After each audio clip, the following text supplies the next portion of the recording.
Hello, friends. Today I will be talking about devotion. This is the third part in this series of this very important niyama, or an attitude to cultivate and develop in ourselves. The niyamas of yoga show us the path to enlightenment. There's a common saying about real estate that there are three very important aspects of real estate. One is location, the second one is location, and the third is location. And I feel the same way about devotion.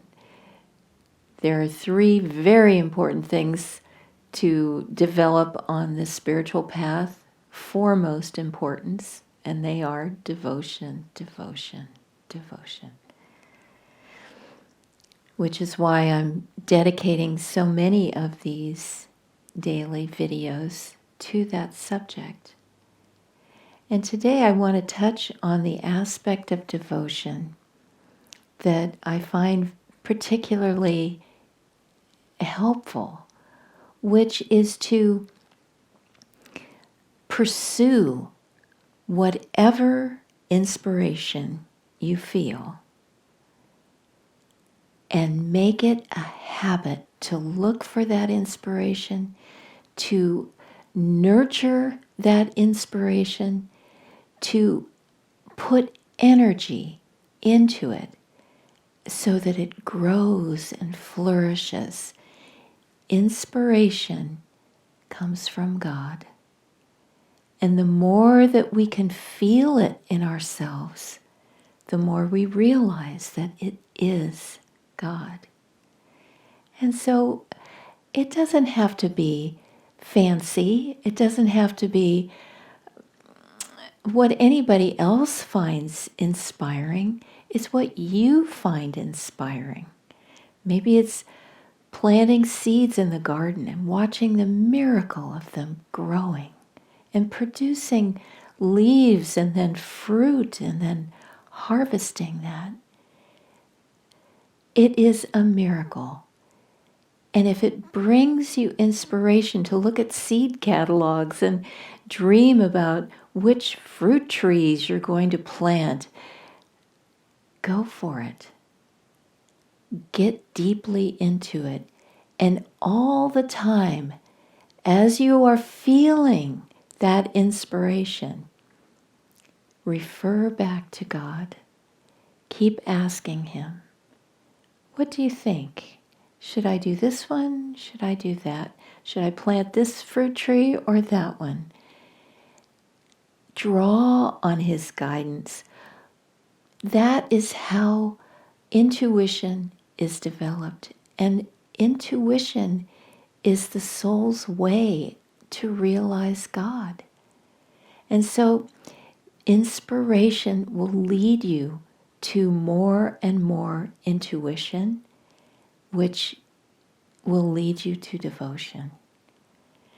And so cultivate inspiration in your life. Look for it, create ways that you can find it, reading inspiring books, the story of the saints, or the scriptures of India, the Srimad Bhagavatam, of course the Bhagavad Gita, which is a smaller part of the Mahabharata. These are wonderful epic stories. And not all of them will trigger that inspiration, but if you are asking God and inviting His inspiration in your life, saying, Lord, lead me to that inspiration of you that I long for. Help me to find it. You can open any of Yogananda's books and be given the gift of inspiration, some new concept, some or something that you've read 100 times, it suddenly clicks for you and you understand and you realize the truth of it. You realize it in your soul and you feel as though mountains of delusion have just fallen away from your consciousness. In the first part of this series on devotion, I talked about the importance of being devoted, to making that commitment with your heart, with your will, with your willingness and enthusiasm. It's very important. Be willing, be committed to your inspiration, to doing things that give you that joy. If chanting gives you that joy, it doesn't matter if you can't sing or hold a tune. It doesn't matter if you're halting on the notes. It doesn't matter if you know music theory or anything like that. Sing along with a recording. Sing out of tune. Sing at the top of your voice. As long as you are feeling that inspiration, chanting is doing its job. Chanting is doing its work to change your consciousness. And a side benefit of chanting is that your voice will become sweeter as you do it, as you practice, as you love. In the second part of this series, I discussed the beautiful passage from the Bhagavad Gita, which says, "The wise, awe-stricken, adore me." And I talked about how this is a big hint for how we adore God, how we practice devotion through cultivating a sense of awe at the miracles everywhere around us, even the healing process in our own bodies. Go for the inspiration. If hiking in nature brings you inspiration, then do it. And do it with God. Enjoy that beautiful sunset with God.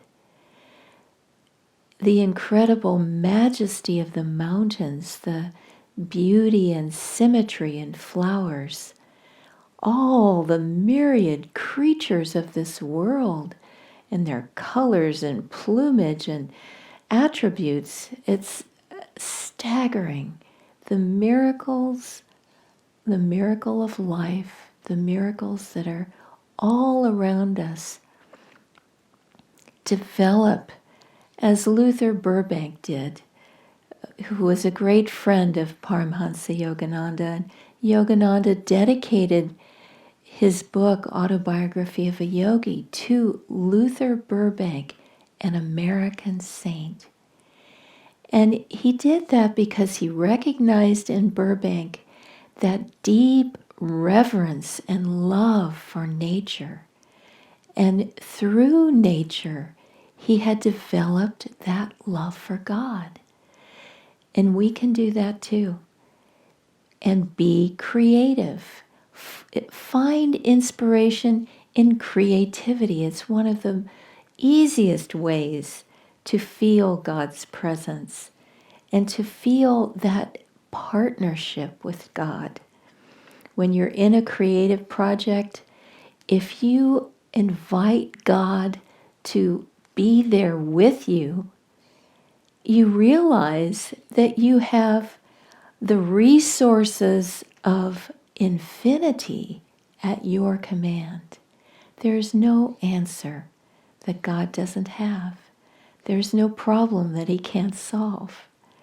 There's no mistake in your creativity that he can't turn to beauty and goodness and genius. Invite him. Invite God into your heart. No matter how humble your activities. I'm reminded of the beautiful story. I think it was this devotee's name was Sabari. I believe it was.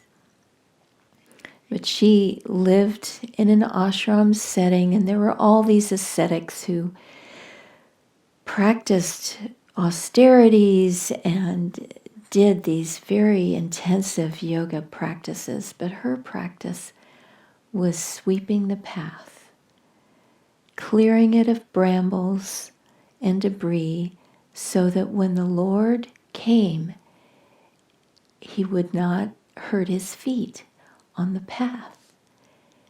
And who did the Lord choose to come to? He came to her.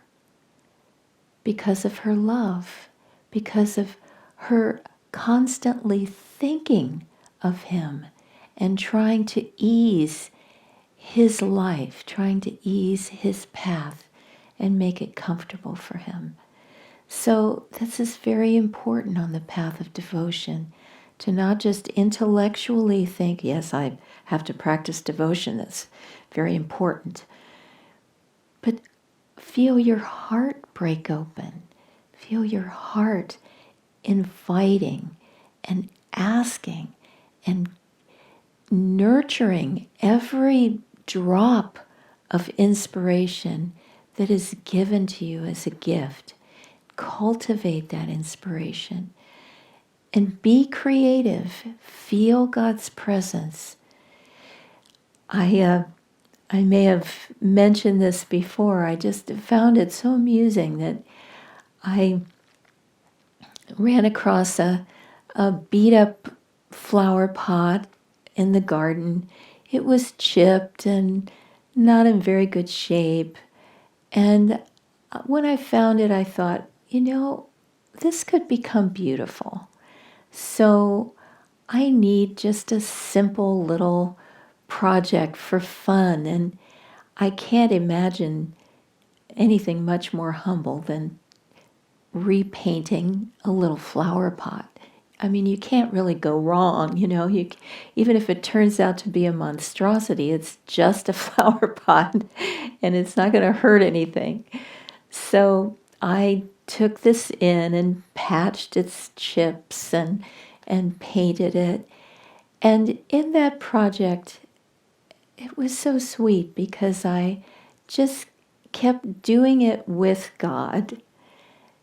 See this humble little crafting project. You can do anything with God. You can mow the lawn with God. You can weed the garden with God. He wants to be with you.